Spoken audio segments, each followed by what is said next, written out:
Hola, soy Jorge Antonio Flores Arana. Voy a explicar el algoritmo bayesiano del curso de sistemas distribuidos. En esta parte voy a detallar la explicación del proceso general y de los subprocesos. Como primer proceso tenemos el definir las probabilidades iniciales a priori. En esta parte lo que se hace es se establece el conocimiento previo.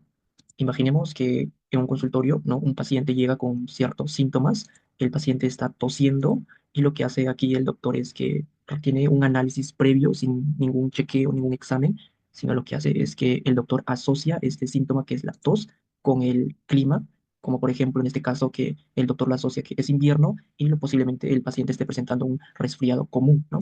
Como segundo su proceso, el doctor lo que hace es asociar las probabilidades iniciales a eventos. En esta parte, el síntoma que presenta el paciente viene a ser tos. Ahora, como probabilidades en cuanto a las enfermedades, a las posibles enfermedades que podría presentar el paciente, vendrían a ser un resfriado común con un 40% y gripe con un 30%, y que pueda presentar el paciente asma, la probabilidad es baja, que es un 15%, neumonía es mucho más bajo, que viene a ser un 10%, y alergia viene a ser con un 5%, con una probabilidad menor.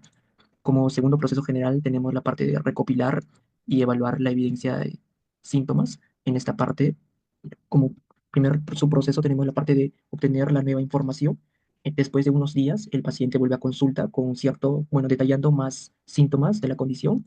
En esta parte, el paciente ya no solo presenta tos, sino presenta fiebre alta, presenta dolor en el pecho, presenta dificultad para respirar. Ahora lo que se realiza es que el doctor va a hacer nuevos cálculos. Ahora el resfriado común ha reducido bastante, ahora es un 10%, gripe aumentó un 20%, el asma se mantuvo en 5% y la neumonía se incrementó a un 60% y la alergia se permaneció con 5%.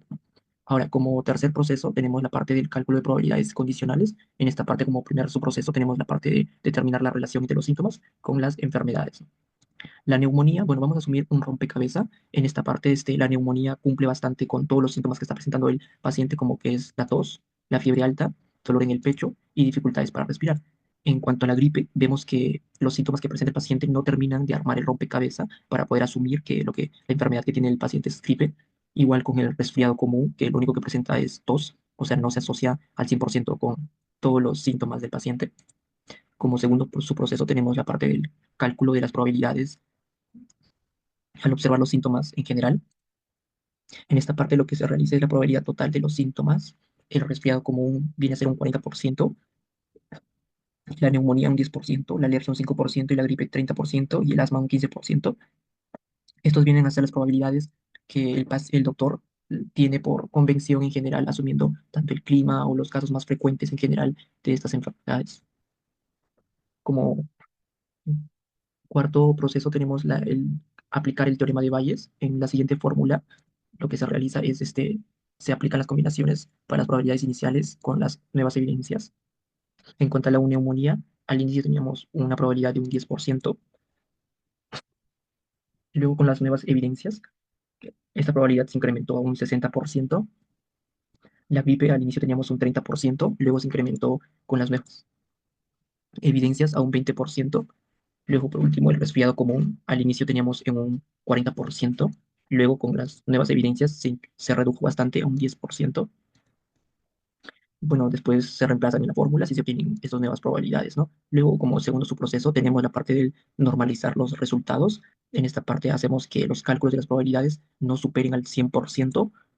En este caso, la neumonía a un 60%. La gripe, después de los nuevos resultados, después de normalizar las probabilidades, la gripe presenta un 20%, el resfriado común un 10%, el asma un 5%, la alergia un 5%, y observamos que todo esto nos suma como máximo un 100%. De esta manera se puede corroborar que los cálculos se han sido normalizados. Como quinto y último proceso general tenemos el generar la probabilidad de posteriori. Como primer subproceso tenemos el mostrar el diagnóstico basado en la probabilidad. Como diagnóstico final, la neumonía es la enfermedad más probable que puede estar presentando el paciente, ya que cumple con todos los síntomas. La gripe, un 20%. Es posible, pero es menos probable. El resfriado común con un 10% es mucho menos probable que tenga esto el paciente. El asma está descartado con un 5%, es muy poco probable. Y por último, la alergia, que es la menos probable, ¿no? Bueno, bueno, con esto se puede observar aquí en el gráfico estadístico la relación, digamos, de la probabilidad mayor que puede estar presentando el paciente, que viene a ser la neumonía, que es la más probable, y se obtendría este resultado, ¿no? Bueno, eso es todo cuanto al análisis del algoritmo bayesiano. Gracias.